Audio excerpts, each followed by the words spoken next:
Good morning, degenerates, and welcome to another episode of Boring Crypto IO, the place where I read you the boring crypto news every morning, Monday through Friday, so you don't have to. My name is Not Important, and I'm your host. Let's get into it. 80 victims of massive Bitconnect fraud to receive $17 million in restitution. Like son, like father, as Joseph Bankman retains attorney. Sam Bankman-Fried. I didn't steal funds, and I certainly didn't stash billions away. That's what we're getting into today, and possibly talking about the CPI numbers from yesterday. Let's roll. Bitcoin. Big bada boom. Right? Okay, so where were we at yesterday?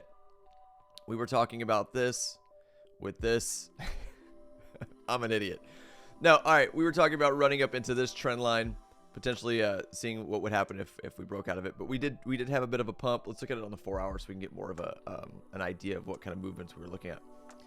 So we were ranging right about here when I started talking to you guys yesterday, and then we pumped. We broke through the 18,400 level, and then we actually broke through that sloping downwards trend line. Now here's where it gets really interesting. We broke through that trend line that I drew for you guys and showed you that everybody's kind of talking about. But as soon as we broke it, we hit that psychological level at 19,000 and got stopped the F out. And this is what's interesting. And I know I might have rambled a little too long about it yesterday, and who knows, hell, there's not much going on in the news, so maybe I'll kind of just talk about charts too much. Or a little more than usual. As soon as we hit this $19,000 level, we got stopped out hard. Now, which is interesting because this is really, really strong support back here before this big tank. Now it's flipped into resistance, which is actually technically bearish. So I don't know what's going to happen, guys. Not that I ever do. This is never financial advice. Playing crypto at your own risk. I'm not a financial advisor. Blah, blah, blah, blah. But here's the reality. If we don't break, and we got the weekend coming up. It is Friday. If we don't break out above 19 and hold and turn this back into super solid strength of support, guys, I think we're going to start all over again. And again, I'm just some random dude on YouTube talking about crypto. Who the hell am I? Don't take what I'm saying as gospel by any means, but just understand what it looks like. And honestly, giant run up, people are going to take profits. Weekends are volatile. Going into the weekend at this 19,000 level. Let's go back to the 4 hour. That is looking like. That's looking like strong resistance at this point. Now, potentially, we could see the same kind of pattern we're looking at right here, where we have a few 4 hour candles of sideways action and then another big pump. But I don't know. It's that big 19,000 level. Now, here's where it gets really interesting too, though. If we do break above, if we do break above that $19,000 psychological level, come back down, turn it into support, and keep running, what I think will happen for a significant amount of time, let's get back to the daily just to make it look easier, or smaller, I should say. If we get back above 19, flip it back into support, this is what I plan on seeing for quite some time. I don't think we're gonna run up to like any 40 grand or any new all-time highs anytime soon. But if we do start playing in this sandbox again, I think we're just gonna range. We're gonna range for quite some time, just like we did in 2018, 2019. Actually, let's go back. Let me see when that last dip was. There we are. So this is what I want to look at, right? So you have the old bear market of 2017, 2019, or 2018, excuse me. Dip, dip, dip, dip, and then the big drop off, and then you get your rounded bottom. Now, what I think that could potentially be happening right now, let's stretch her out just a little bit, is, or right here, we're doing the same thing. We're going to hit the bottom, potentially. We're going to get our run up, get back to where this range was at, and then just range before we start moving up again.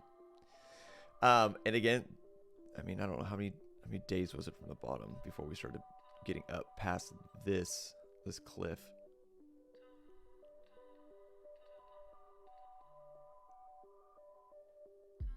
I would say that candle right there. So 145 days. Roughly half a year. 6 months, 7 months, something like that. It's just food for thought, guys. Nobody knows what it's really going to do, but if we're comparing, you know, what happened in the past, what could potentially happen in the future, this is where I think we're possibly at. But I don't know. So, per usual, guys, stop losses in place, trade with caution, trade conservatively. But by all means, if I could tell you anything, do not think that we are going full bull anytime soon. So, moving on to Ethereum. That's enough on Bitcoin. Same thing, guys. We had the pump. We broke out of the downtrend. Let's look at it on the 4-hour real quick. All right, broke out of the downtrend, just like on Bitcoin. We actually, believe it or not, this is actually interesting now that I'm looking at the 4-hour. We broke out of that 1416 is kind of where my line's at, but let's just call it $1,400 level.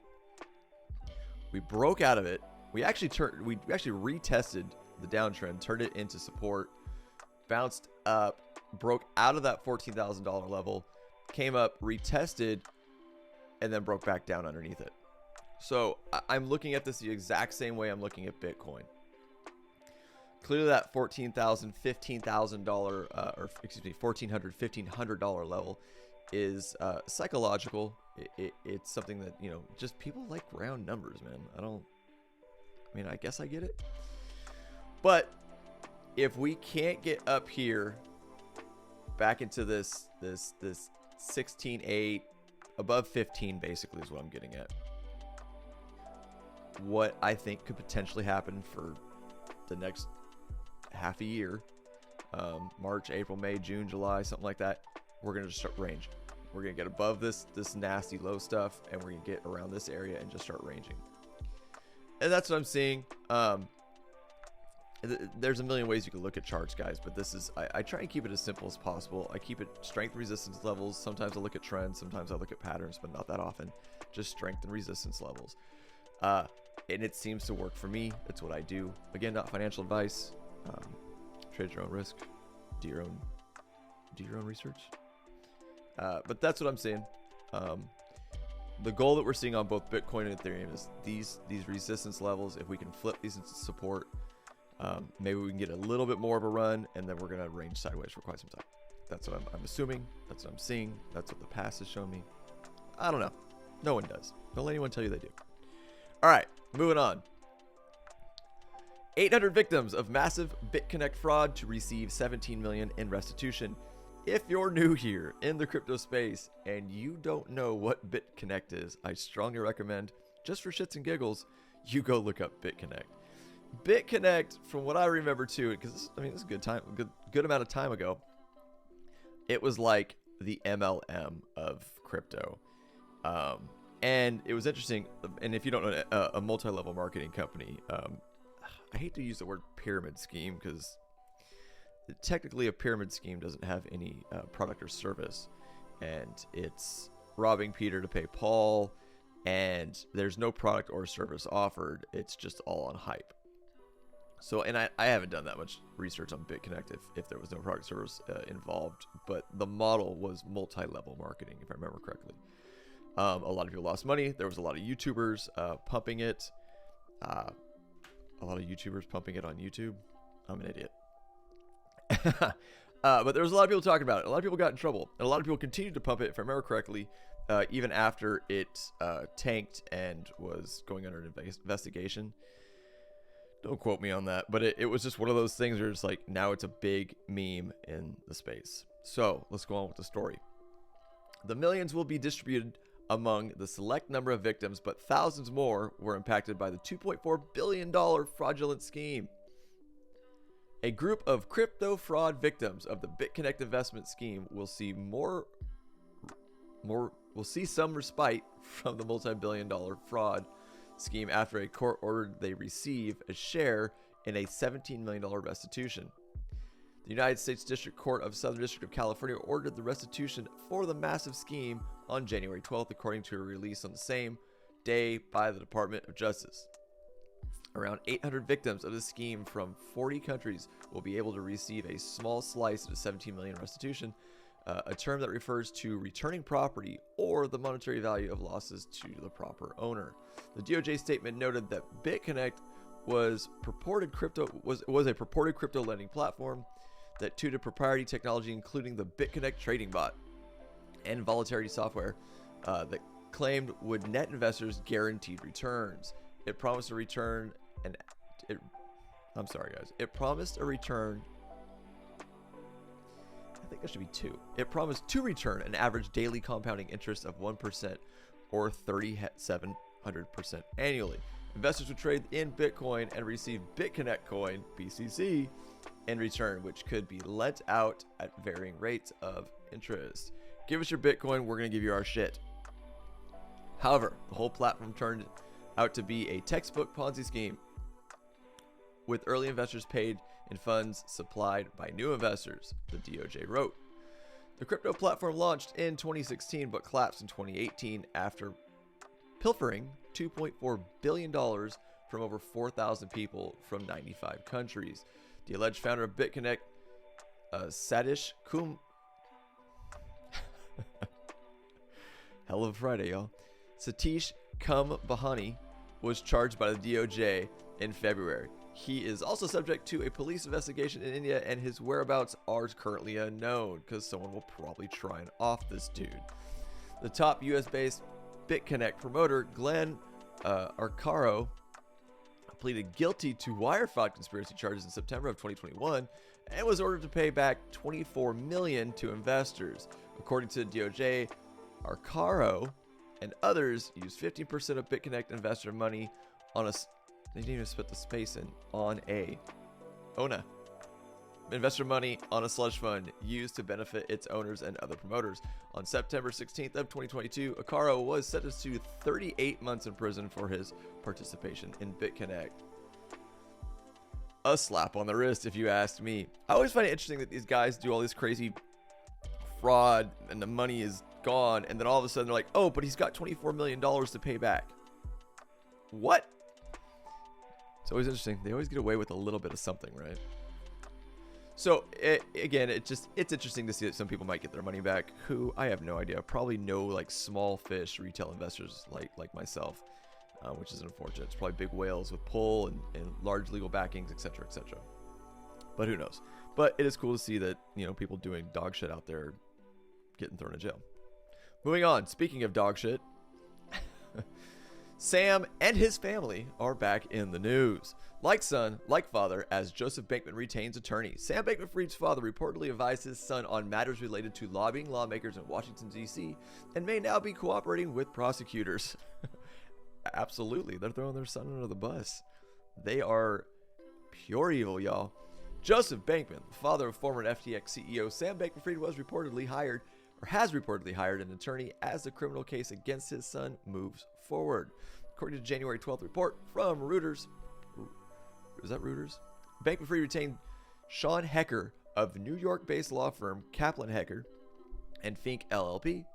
Bankman-Fried's father reportedly advised and assisted his son on matters related to lobbying lawmakers in Washington, D.C., and may now be cooperating with prosecutors behind SBF's case.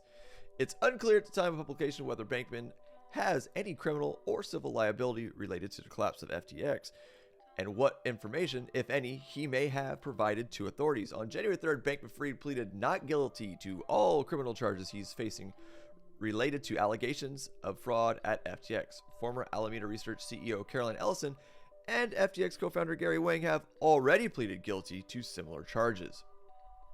Together with his wife, Barbara Fried, Bankman helped secure his son's bail in December with the equity of their house, only a $4 million house. Bankman-Fried has largely remained confined in the same Palo Alto property since. only allowed to leave under certain conditions, including attending legal proceedings in New York. Both Bankman and Fried are professors at Stanford Law School. And there's some tweets, I guess, going on about it. In a rare public statement since his arrest in the Bahamas, Bankman-Fried posted his version of events leading to FTX insolvency in a pre-mortem overview on January 12th. The former CEO largely denied the allegations against him, saying, "I didn't steal funds, and I certainly didn't stash billions away," instead placing some of the blame on the crypto market crash and Binance CEO CZ.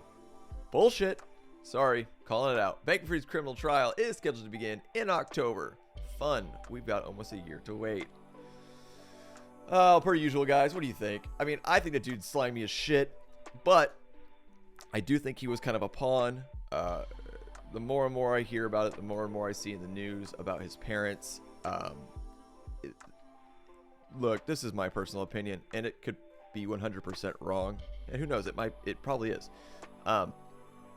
But it looks like they groomed this dude to work politicians, for lobbying, to do whatever it is they were trying to do, and used him as the pawn and used him as the fall guy to do whatever it is they were trying to do in crypto.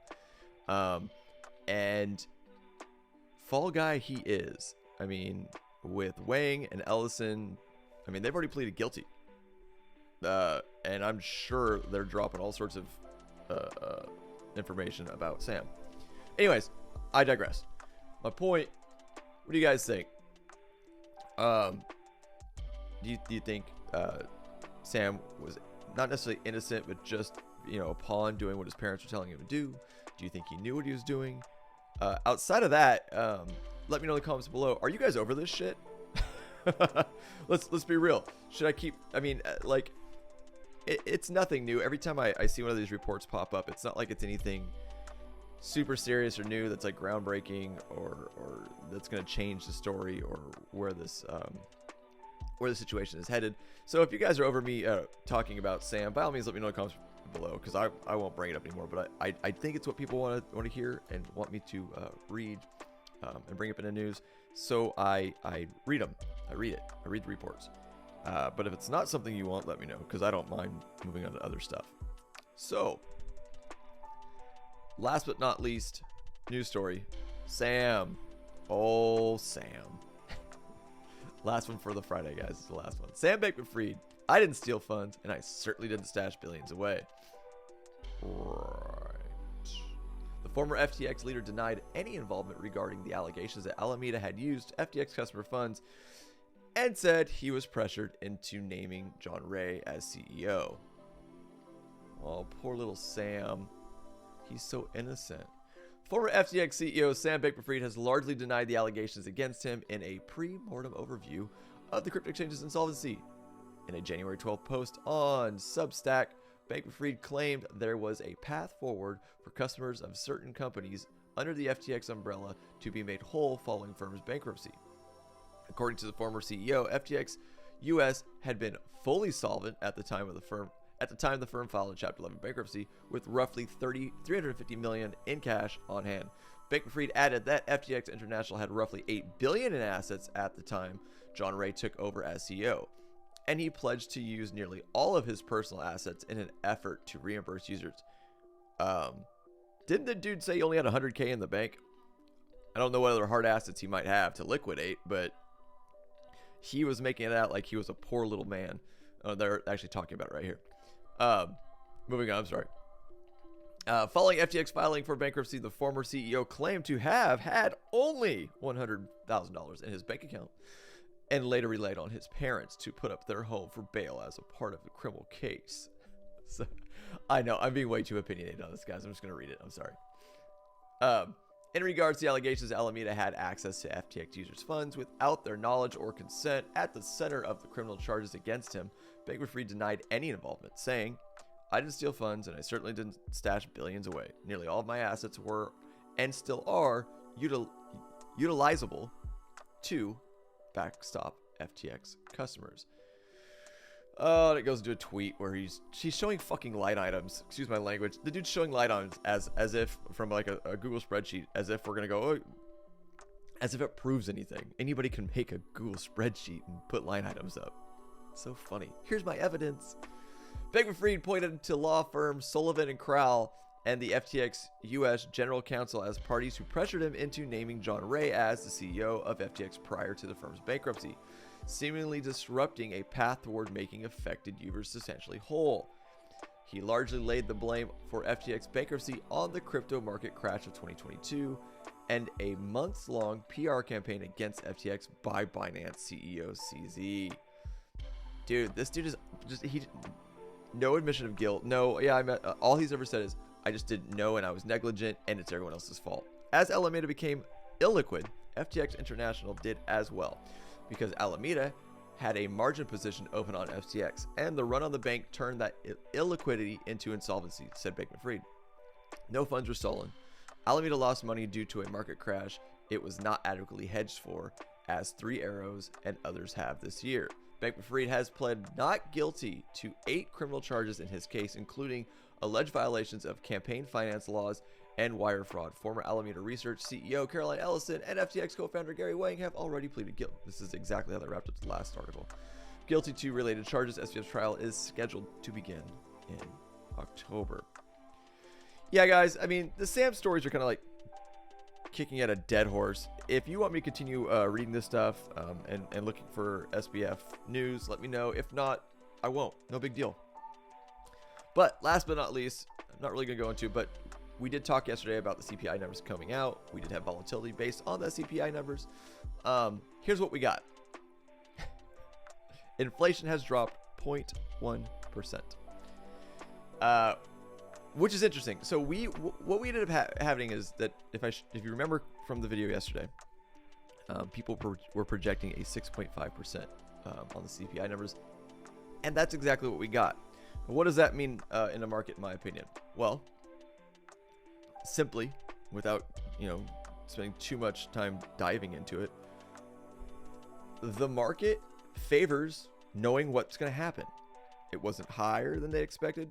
It wasn't lower than they expected. They got exactly what they expected, and the market performed well. So, who knows? Here's what I got. Here's what I'm hearing, right? Here's what I'm hearing from other channels and other people in the space that are smarter than myself.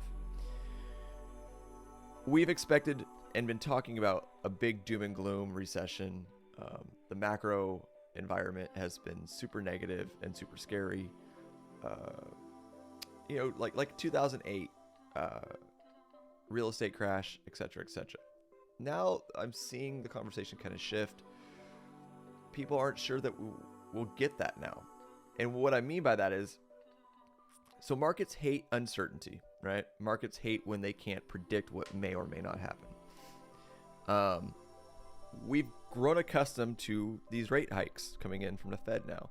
Do I think they're going to pivot and stop hiking rates? Absolutely not. And nor do I think the market thinks they will. But what the market does know is that they've weathered this giant storm of rate hikes and continued to move through it. Now, as these rate hikes start to become smaller, is what they're predicting, that the Fed they're not going to do any 0.5s or 0.75s anytime soon. What I'm hearing is 0.25s to possibly 0.5s. But in that range, the market has slightly stabilized and become used to it. So nothing out of the ordinary, business as usual. We know what's going to happen. And it's basically eradicating the uncertainty. That's what I'm hearing. So who knows what's going to happen per usual. But what I'm getting at is, if we continue down this road, do I think we need rate hikes? Absolutely. Do I think we need to curb this inflation? Absolutely. Do I think it would be completely foolish and very unfair to middle America and poor America, I guess you could say, to completely cut these rate hikes and let the market go completely ham again? The only people that's going to benefit are the 1%ers, in my opinion. It'll look really good at first, but then the crash is going to be even harder, and the only people that are going to suffer from it are retail investors, people like you and me, dudes sitting in their bedroom doing crypto videos, and the rest of us working 9 to 5s, etc., etc. So, going back into that, Do I think we need these rate hikes? Absolutely. Does it suck? Yes. Do we need the pain? Yeah. We've needed it for quite some time. 6 to 7 years ago, they should have done this. But what we are, again, going back to what I was saying, and I'm digressing. I apologize, guys. I talk too much. What I am hearing on the street is that the market's getting used to it. That means they can predict what will happen. The only thing that scares the market is uncertainty. While that uncertainty starts to disappear and we grow accustomed to these rate hikes, you could potentially see more and more stability, potentially see profit, see runs. Not necessarily full-blown bull markets, but good movement. We've had a mini, over the last 2 or 3 days, we've had a mini altcoin pump, right? Altcoin, what do they call it? God, I can't even think of the word. I'm sorry. Just coins have been moving and making money for people is all I'm getting at. Even the really weird degenerate ones. But always trade with caution. Always be smart. But that's it, guys. That's all I got. A little bit too much more information and me rambling too much more than I should. Just trying to get you guys the news and keep you updated. But outside of that, per usual, basic housekeeping stuff. Guys, if you like this stuff, if you like the channel, if you like coming here and just basically getting the news, not with too much fluff. I know I sometimes I go a little bit too heavy in my opinions and a little too long on charts. But the goal of this channel, guys, is to just get you the news so you don't have to read it. If you do like that, man, you do like the content I provide here on Boring Crypto IO, please subscribe to the channel. Smash the like buttons on the videos. Turn on the bell for notifications just to help you.